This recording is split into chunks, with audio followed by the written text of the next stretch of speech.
Hello everyone, welcome to রোবটডা। আপনাদের সাথে আছি আমি ফজলালাহি তন্ময়। তো আজকে আমরা কথা বলবো আরডিনোর ইতিবৃত্ত নিয়ে, অর্থাৎ আরডিনোর একদম বেসিক থেকে শুরু করে অ্যাডভান্স লেভেল পর্যন্ত যতগুলো তথ্য আমাদের পক্ষে দেওয়া সম্ভব তা আমরা একে একে পর্ব আকারে আপনাদের সামনে উপস্থাপন করবার চেষ্টা করে যাব। তো আরডিনো নিয়ে আলোচনা করার আগে আমরা মাইক্রোকন্ট্রোলার সম্পর্কে কিছু কথা জেনে নিই। মাইক্রোকন্ট্রোলার আসলে কি? এটি হচ্ছে ছোটখাটো একটা চিপ, যার মধ্যে আমরা ইচ্ছা মতো কাজের লিস্ট কিংবা প্রোগ্রাম ধরে দিতে পারি এবং সে ওই প্রোগ্রামের মধ্যে একটি একটি করে কাজ সম্পাদন করা যাবে। যেমনটা আমরা করে বাজারের বেলায় বাজার করতে যাওয়ার আগে আমাদের হাতে অবশ্যই একটা লিস্ট ধরিয়ে দেওয়া হয় কি কি জিনিসপত্র লাগবে। তো আমরা সেই লিস্টে জিনিসপত্র ধরে মিলিয়ে জিনিসপত্রগুলো কিনে আমরা বাসায় চলে আসি। মাইক্রোকন্ট্রোলার থেকে আমরা আদরের ভাষায় প্রসেসরও বলে থাকি এবং এই মাইক্রোকন্ট্রোলার সব জায়গাতে একদম খুব বড় আকারে ব্যবহার করা হয়। আমাদের মোবাইল থেকে শুরু করে আমাদের সিপিইউ প্রসেসর, আমাদের আসলে কোনো অটোমেটিক জিনিস আছে যেমন লিফট কিংবা আমাদের রেডিও কন্ট্রোল, টেলিভিশন বা অন্যান্য সকল ইলেকট্রনিক কম্পোনেন্টের মধ্যে আমরা অবশ্যই মাইক্রোকন্ট্রোলার দেখতে পাবো। কারণ এই মাইক্রোকন্ট্রোলার হচ্ছে তাদের মূলত একটা ব্রেইন, এবং যে ব্রেইনের মধ্যে ইচ্ছা প্রোগ্রাম করে দেওয়া থাকে এবং সেই অনুযায়ী তারা একটার পর একটা কাজ নিখুঁতভাবে করে যেতে পারে। এখন আমাদের যদি ক্যাথলিক ভাষায় বলতেই হয়, সেক্ষেত্রে বলতে পারি একটি মাইক্রোকন্ট্রোলার মূলত একটি প্রসেসিং ইউনিট, যার মধ্যে ইনপুট দেওয়ার অপশন থাকে, আউটপুটের অপশন থাকে এবং প্রোগ্রাম করার অপশন থাকে।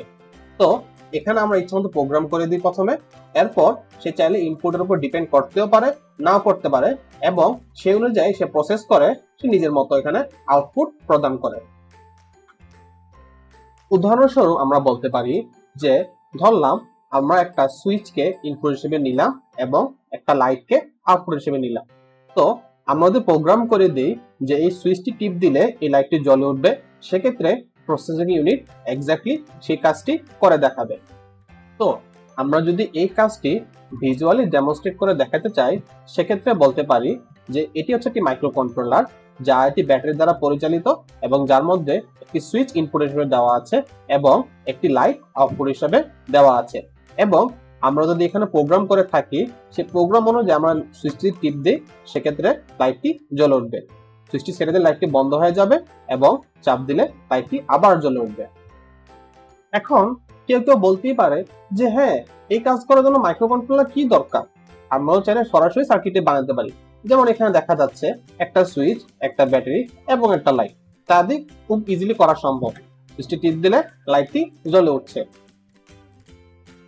এখন আমি যদি বলি যে এরকম ভাবে সার্কিট ডিজাইন করলাম, এমন ভাবে প্রোগ্রাম করলাম যে প্রথমে আমার সার্কিটটি অন করলে এক লাইট জ্বলে থাকবে, টিপ দিলে লাল লাইট জ্বলবে, একবার নীল লাইট বন্ধ হয়ে যাবে, আবার ছেড়ে দিলে লাল লাইট বন্ধ হয়ে যাবে কিন্তু নীল লাইট চালু হয়ে যাবে। এর মানে সুইচটি টিপ দিলে আমার লাইটের যে পজিশন টগল হয়ে যাচ্ছে। আমার চাপ দিলে লাল লাইট, ছেড়ে দিলে নীল লাইট, লাল লাইট, নীল লাইট। এরকম কি করা পসিবল? হ্যাঁ, এমনটাও ম্যানুয়াল সার্কিটে করে দেখানো পসিবল। যেমন এই সার্কিট ডিজাইনে আমরা যদি সুইচটা টগল করে দিই, সেক্ষেত্রে নীল লাইট জ্বলছে এবং আবার টগল করে দিলে আমার লাল লাইট জ্বলছে। সো একবার টিপ দিলে নীল লাইট আর একবার টিপ দিলে লাল লাইট।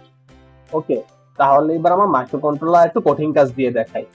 যদি এরকম ভাবে সার্কিট ডিজাইন করি এবং এমন ভাবে প্রোগ্রাম করি যে সুইচটি একবার টিপ দিলে আমার কয়েকবার অটোমেটিক ব্লিঙ্ক করতে থাকবে, তারপর বন্ধ হয়ে যাবে।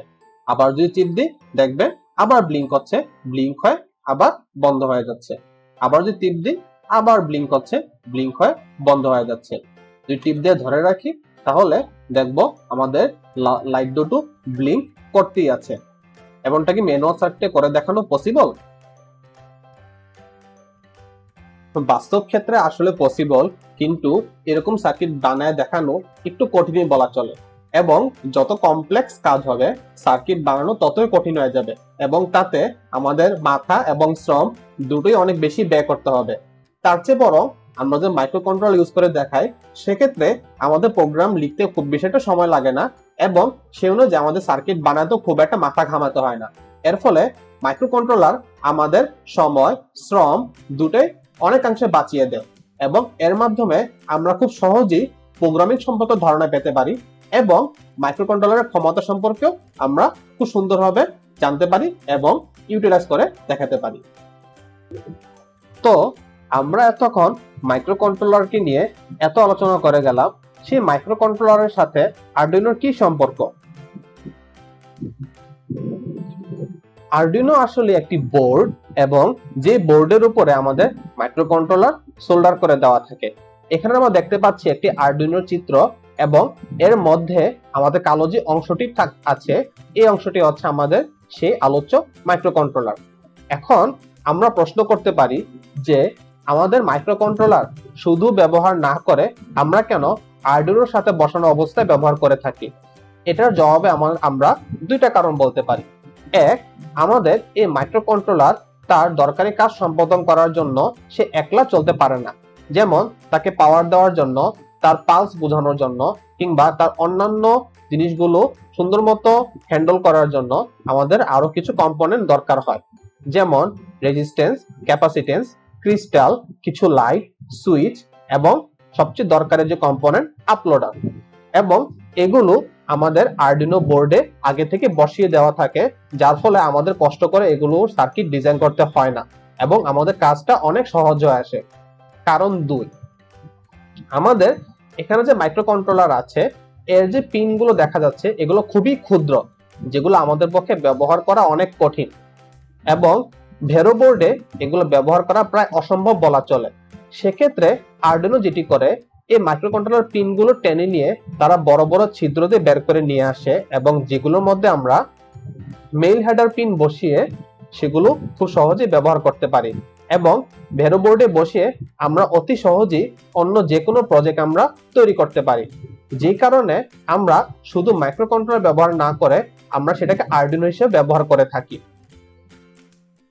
আরডুইনো হচ্ছে মূলত একটি ওপেন সোর্স প্রজেক্ট, যা মূলত 80 মেগা চিপের উপর ডিপেন্ড করে বানানো হয়ে থাকে, এবং যার প্রোগ্রাম, ডিজাইন এবং সার্কিট সবার জন্য উন্মুক্ত করে দেওয়া আছে। বাজারে অনেক ধরনের আরডুইনো দেখতে পাওয়া যায়, যেমন Arduino Uno, Arduino mega, Arduino pro mini, Arduino nano ইত্যাদি। আরডুইনো বোর্ড ছাড়াও আরো অন্যান্য অনেক ডেভেলপার বোর্ড বাজারে দেখতে পাওয়া যায়, যেগুলো মূলত 80 মেগা চিপের উপর ডিপেন্ড না করে অন্যান্য মাইক্রোকন্ট্রোলারের উপর ডিপেন্ড করে বানানো আছে। যেমন টিনজি বোর্ড, STM32 বোর্ড, আর অন্যান্য অনেক কমপ্লেক্স বোর্ড আমরা দেখতে পাই, যেগুলো প্রোগ্রাম করার ধরন প্রায় একই, এবং তাদের এনভায়রনমেন্টও আরডুইনোর সাথে অনেকটাই মিলে যায়।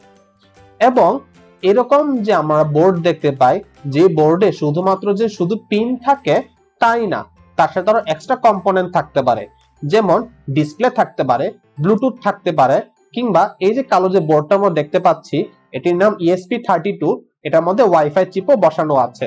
তো এরকম অন্যান্য আরো অনেক রেডিমেড বোর্ড বাজারে দেখতে পাওয়া যায়, যে বোর্ডগুলোর মধ্যে আরো অন্যান্য অনেক কম্পোনেন্ট বসিয়ে দেওয়া থাকে, যার ফলে আমরা সরাসরি এগুলোতে কাজ করতে পারি।